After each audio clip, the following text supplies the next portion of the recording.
Hello student, आज का topic है G20 पर, जो कि इंटरनेशनल ऑर्गेनाइजेशन है। और ये मैंने पार्ट 1 बनाया था, ये सीरीज का पार्ट 2 है। तो आप कनेक्ट कर पाएंगे। GS2 में इंटरनेशनल ऑर्गेनाइजेशन है, उससे आप आज के लेक्चर को कनेक्ट कर पाएंगे। G20 ऑर्गेनाइजेशन क्या है? ग्रुप ऑफ 20 कंट्रीज, जिसमें 19 कंट्रीज हैं, जो कि Argentina, Australia, Brazil, China, France, India, ये सारी कंट्रीज है। और एक साथ में यूरोपियन यूनियन है। तो total 19 countries plus European union. और ये जो G20 मेंबर जो रिप्रेजेंट करते हैं, अराउंड 85% कॉन्स्टिट्यूट करते हैं जो ग्लोबल GDP है, और 75% से ज्यादा ग्लोबल ट्रेड। और जो इसमें पॉपुलेशन रहती है वो वर्ल्ड पॉपुलेशन की 2/3 है। G20 एक प्रीमियर इंटरनेशनल इकोनॉमिक कोऑपरेशन की ऑर्गेनाइजेशन है, और ये इसका रोल बहुत इम्पोर्टेंट है शेप करने में और स्ट्रेंथ करने में, जो ग्लोबल आर्किटेक्चर है, गवर्नेंस और जो भी मेजर इंटरनेशनल इकोनॉमिक इश्यूज हैं उसको लेकर। इसका कोई एक परमानेंट सेक्रेटेरिएट या स्टाफ नहीं है। G20 जो प्रेसिडेंसी है वो रोटेट करती है, बदलती रहती है हर साल, जो उसके मेंबर कंट्रीज हैं। और ये सेलेक्ट की जाती है जो रीजनल ग्रुपिंग ऑफ कंट्रीज हैं उनमें से। 19 मेंबर कंट्रीज को 5 ग्रुप में डिवाइड किया गया है, जो कि मैक्सिमम एक ग्रुप में 4 कंट्रीज हैं। इन कंट्री का जो डिवीजन हुआ है ग्रुप में, वो रीजनल बेसिस पे हुआ है। जो आस पास है उनको एक ग्रुप में डाला। ग्रुप 1 में है Australia, Canada, Saudi Arabia, United state. और ग्रुप 2 में है India, Russia, south Africa and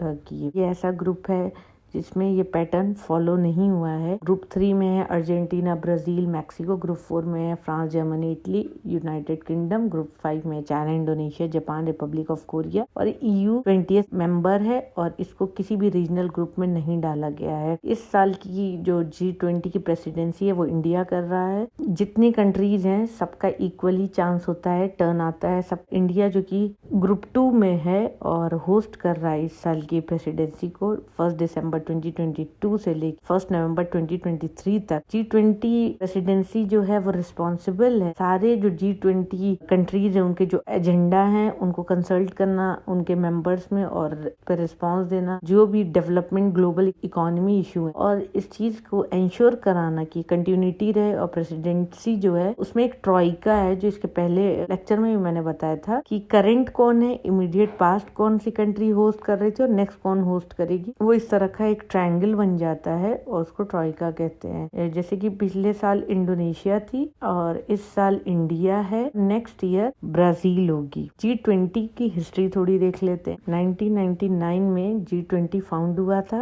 जब एशियन फाइनेंशियल क्राइसिस हुआ था 1997-98 का। ये एक तरीके का इनफॉर्मल फोरम था, जो भी इंडस्ट्रियलाइज डेवलपिंग इकोनॉमीज हैं उसकी, और वो डिस्कस करते हैं वहाँ पे जो भी इंटरनेशनल इकोनॉमिक और फाइनेंशियल स्टेबिलिटी को लेकर जो भी बातें हैं वो इस पर्टिकुलर प्लेटफॉर्म पे उसका डिस्कशन होता है और वो एक सोल्यूशन लेके आते हैं। G20 को अपग्रेड कर दिया गया at the level of head of state and government, जब ग्लोबल इकोनॉमिक और फाइनेंशियल क्राइसिस आया 2007 एंड 9 का। 2007 में लेमैन ब्रदर्स जो हैं US में बैंकरप्ट अपने आप को बता दिए थे, तो पूरे वर्ल्ड में उसकी वजह से फाइनेंशियल क्राइसिस आया था। और वहीं पर G20 की बिगिनिंग हुई। वहीं पर G20 का जो लीडर लेवल था वो एलिवेट हो गया, बढ़ गया, और क्राइसिस को कोऑर्डिनेट किया गया जो भी पॉसिबल वे था हाईएस्ट पॉलिटिकल लेवल पर लेके जाकर। G20 लीडर जो हैं रेगुलरली तब से मीट करने लगे। G20 जो है एक प्रीमियम फोरम बन गया इंटरनेशनल इकोनॉमिक कोऑपरेशन का। G20 समिट जो है हर साल होती है, और जिसके भी पास प्रेसिडेंसी होती है उसी के पास लीडरशिप होती है। और इसका लार्जली फोकस होता है जो भी मैक्रो इकोनॉमिक इशू है, जो बड़े बड़े इश्यूज हैं, ये फर्दर एक्सपेंड कर रहे हैं अपने एजेंडा को। इसके अंदर trade, climate change, sustainable development, health, agriculture, energy, environment, climate change और एंटी करप्शन। इसमें कुछ गेस्ट कंट्रीज भी हैं और कुछ इनवाइटेड इंटरनेशनल ऑर्गेनाइजेशंस भी हैं। 19 countries, Argentina, Australia, Brazil, Canada, China, France, Germany, India, Indonesia, Italy, Japan, Republic of Korea, Mexico, Russia, Saudi Arabia, south Africa, Turkey, United kingdom and United state and European union. ये तो सारे G20 के member हैं जिनको G20 presidency invite करती है। Other जो guest countries होती हैं और जो इंटरनेशनल ऑर्गेनाइजेशन होती हैं वो पार्टिसिपेट करती हैं G20 मीटिंग और समिट में। इंडिया ने इन्वाइट किया Bangladesh, Egypt, Mauritius, Netherland, Nigeria, Oman, Singapore, Singapore, Spain, UAE को एक गेस्ट कंट्री की तरह और अपनी इस G20 प्रेसिडेंसी में। और गेस्ट जो इंटरनेशनल ऑर्गेनाइजेशन है, इंडिया ने ISA, CDRI, ADB, Asian development bank और रेगुलर जो इंटरनेशनल ऑर्गेनाइजेशन है उनको भी इनवाइट किया गया है। UN, IMF, world bank, WHO, WTO, ILO, FSB, OECD। Chair जो रीजनल ऑर्गेनाइजेशन करती हैं, AU, AUDA, NEPAD और ASEAN। G20 का स्ट्रक्चर क्या होता है? ये एक शेरपा ट्रैक है, इसको हेड करते हैं शेरपा, जो कि रिप्रेजेंटेटिव ऑफ लीडर होते हैं। फोकस एरिया जो है सोशियो इकोनॉमिक इश्यूज हैं, जैसे कि agriculture, anti corruption, climate, digital economy, education, employment, energy, environment, health, tourism, trade and investment. इन सारी मुद्दे को ले बहुत सारे वर्किंग ग्रुप्स हैं जो इसको ट्रैक करते हैं, जैसे agriculture working group, anti corruption working group, culture working group, development working group, digital economy working group और भी बहुत सारे हैं। Disaster risk reduction working group, education working group, employment working group, energy transition working group, environment and climate sustainability working group, health working group, tourism working group, trade and investment working group. तो ये काफी comprehensive है। Finance track में जो भी finance track जो है वो हेड करते हैं फाइनेंस मिनिस्टर, जो सेंट्रल बैंक के गवर्नर हैं। एक साल में 4 बार वो लोग मिलते हैं और उनकी जो मीटिंग्स होती हैं, वर्ल्ड बैंक और IMF के साइडलाइन पर इनकी मीटिंग्स होती हैं और इनका फोकस एरिया होता है जो भी ग्लोबल इकोनॉमी, इंफ्रास्ट्रक्चर और फाइनेंस रेगुलेशन को लेकर या फाइनेंशियल इंक्लूजन या जो भी इंटरनेशनल फाइनेंशियल आर्किटेक्चर या इंटरनेशनल टैक्सेशन है उससे रिलेटेड डिस्कस करना में भी ग्रुपिंग हुई है, जैसे कि frame working group, international financial architecture working group, infrastructure working group, sustainable finance working group, global partnership for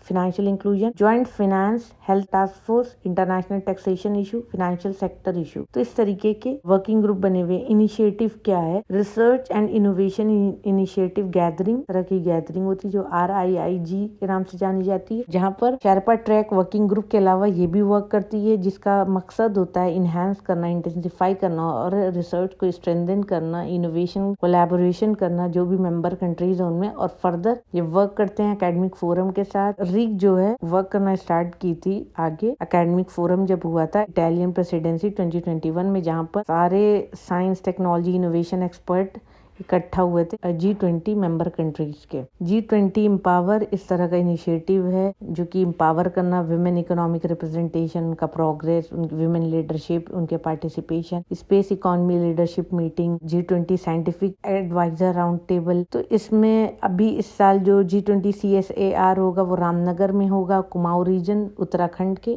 8 to 30 मार्च जो कि हो गया 2023। इसमें कुछ इंगेजमेंट ग्रुप्स भी होते हैं जहाँ पे रेलिवेंट जो स्टेक होल्डर होते हैं कम्युनिटी के वो और उनके बीच में डायलॉग होते हैं, इंगेजमेंट ग्रुप होते हैं जहाँ पे नॉन गवर्नमेंट पार्टिसिपेंट भी होते हैं G20 मेंबर कंट्रीज के। और एक जो ग्रुप है वो ड्राफ्ट करता है रिकमेंडेशन G20 लीडर्स को और एक अहम रोल होता है उनका पॉलिसी मेकिंग प्रोसेस में। इंगेजमेंट ग्रुप में business 20, civil 20, labour 20, parliament 20, science 20, SAI 20, startup 20, think 20, urban 20, women 20, youth 20। India की जो G20 प्रेसिडेंसी 2023 है उसमें वो प्रेस रिलीज, जो भी डॉक्यूमेंट, स्पीचेस, फोटो गैलरी है वो इस पे आप देख सकते हैं। और अगर फर्दर इंफॉर्मेशन चाहिए तो ये था आज का लेक्चर जो कि आपके लिए हेल्पफुल होगा अगर आप इस G20 को देखते हैं। और ये प्रीलिम्स और मेंस दोनों के लिए ही इस साल के लिए इम्पोर्टेंट है और वैसे भी ये इम्पोर्टेंट है स्टैटिक के लिए भी, क्योंकि ये इम्पोर्टेंट इंटरनेशनल ऑर्गेनाइजेशन है। Thank you for watching my video. Please share, like and subscribe.